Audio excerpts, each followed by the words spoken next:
Next topic है बेटा army. अब आर्मी को कैसे कैसे एस्टेब्लिश किया। The East India Company army were called sepoy army. ठीक है, फ्रॉम द इंडियन वर्ड, जिसको हम सिपाही कहते हैं ना, वो लोग उसको सिपोही बोलते थे, अंग्रेजी लोग, है ना, ब्रिटिश गवर्नमेंट के लोग जो थे। ठीक है, अब इस आर्मी में इंडियन सोल्जर्स को भी लिया गया, लेकिन इंडियन सोल्जर्स कौन होते थे? जो मेनली फार्मर होते थे, ओरिजिनली जो बेसिक रूप से फार्मर होते थे।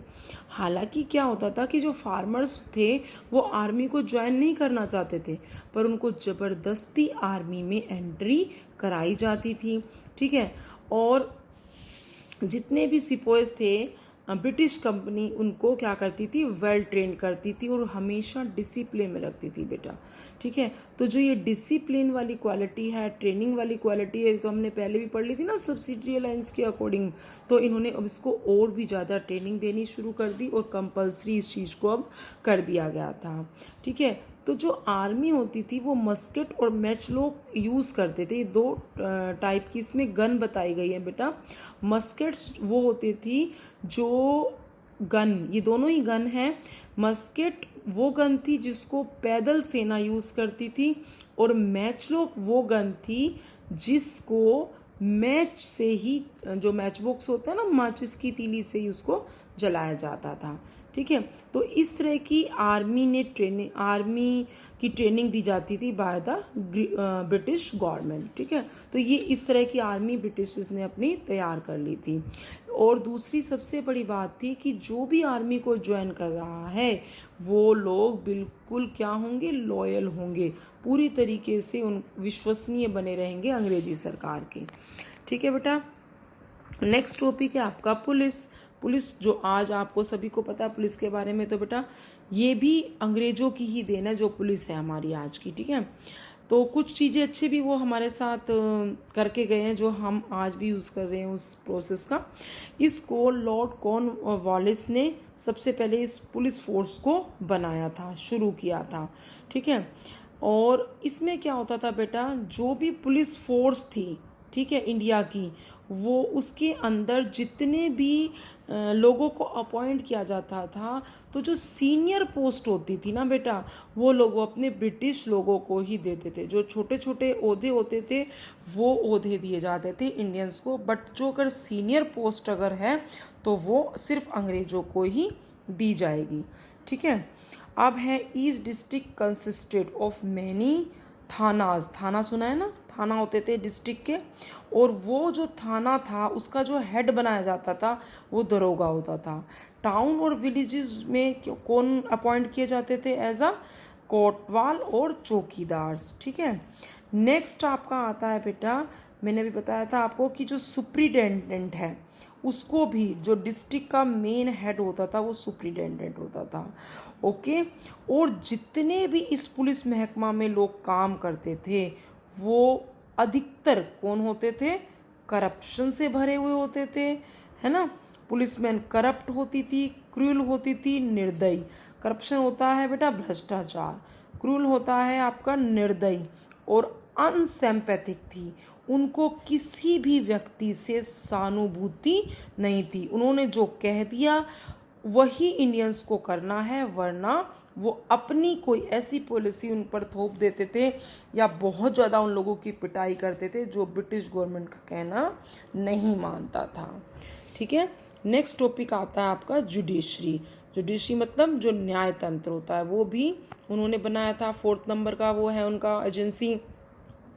ठीक है बेटा, इसमें क्या था कि पहले जो इंडियंस होते थे तब भी होता था न्याय, तो ऐसा तो नहीं है कि पहले न्याय नहीं होता था, लेकिन वो रीति रिवाज और परंपराओं के अनुसार किया जाता था। कस्टम होते हैं रीति रिवाज, और ट्रेडिशंस होते हैं बेटा परंपराओं के अकॉर्डिंग न्याय किया जाता था। लेकिन अब क्या हुआ, जो जुडिशरी सेटअप किसने की? Warren Hastings and Lord Cornwallis ने, दोनों ने मिलकर ये पूरी एजेंसी तैयार की थी बेटा। New system Hastings was established by Warren Hastings from 1772 में इसको एस्टेब्लिश किया गया। ठीक है, अब 2 कोड भी बनाए गए इसके अंडर में, 2 कोड बनाए गए। पहला था क्रिमिनल कोड फॉर फौजीदारी, यानी फौजदारी अदालत, यानी जो सेना से रिलेटेड होता है। दूसरा कोड बनाया गया आम जनता के लिए। एक लॉ कमीशन भी तैयार किया गया 1834 में। उसके बाद एक इंडियन पेनल कोड भी एस्टेब्लिश किया गया 1860 में, जिसके अनुसार ये कहा गया कि जितने भी इंडियंस हैं उनको भी न्याय मिलेगा। कोई कास्ट, क्लास, जेंडर या किसी भी रेस का के अकॉर्डिंग कोई भेदभाव नहीं किया जाएगा। बट ऐसा कुछ भी नहीं था।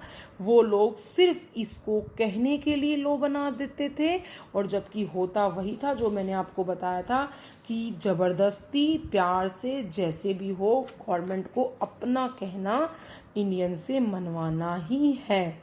तो अभी आपने इस चैप्टर में क्या पढ़ा बेटा कि किस तरीके से जो अंग्रेज लोग थे वो ट्रेडिंग कंपनी के थ्रू भारत में आए और उन्होंने हमारे पूरे इंडिया को क्या बना दिया, कॉलोनियल बना दिया, अपने नियंत्रण में ले लिया। अपनी एजुकेशन, अपने संस्कार, अपनी सारी जो टेक्नोलॉजी थी हमारे ऊपर थोप दी। यही चीज़ बेटा आज चाइना कर रहा है।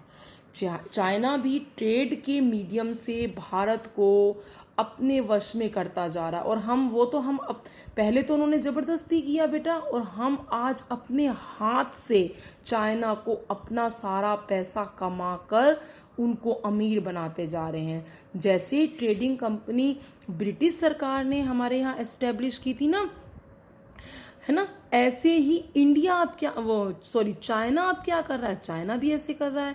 और हम लोग चाइना के प्रोडक्ट खरीदते हैं, और जितना प्रोडक्ट हम चाइना से खरीद रहे हैं वो सारा पैसा हमारा चाइनीज़ गवर्नमेंट के पास जा रहा है, और वो और अमीर बनती जा रही है। और हम अपने देश से पैसा कमा कमा कर चाइना की गवर्नमेंट को भरते जा रहे हैं।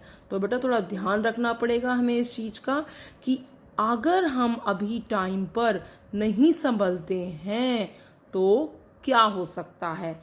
ब्रिटिश ने हमारे साथ क्या किया था, ट्रेड के माध्यम से आए थे ना हमारे पास और कब्जा कर लिया था। चाइना भी सेम वही प्रोसेस कर रहा है, तो हमें समझदार बनना है बेटा। ओके, अब इसके बाद इस चैप्टर के बाद आपको करना क्या है बेटा, पीछे सारा बुक वर्क दे रखा है, इसको फिल आउट कर लेंगे, और फिल आउट करने के बाद मुझे अपना नाम, अपनी क्लास सेक्शन बताते रहेंगे कि किस किस ने कर लिया है।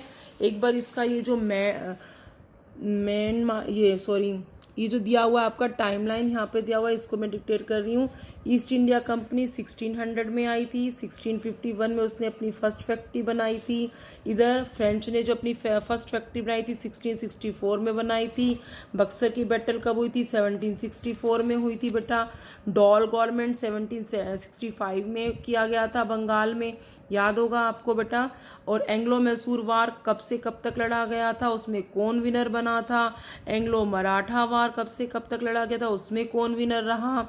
और किस तरीके से अवध को लॉर्ड डलहौजी ने अपनी पॉलिसी के थ्रू 1856 के अंदर अपने कब्जे में ले लिया था। ओके बेटा, और सभी बच्चे इस चैप्टर को, अगर ये चैप्टर तुम्हें समझ में आ गया है बेटा, तो इस चैप्टर को जैसे ही आपको ये क्लियर होता जाएगा अपना नाम, क्लास और सेक्शन लिख लिख कर मेरे पास भेजते रहोगे। ओके बेटा।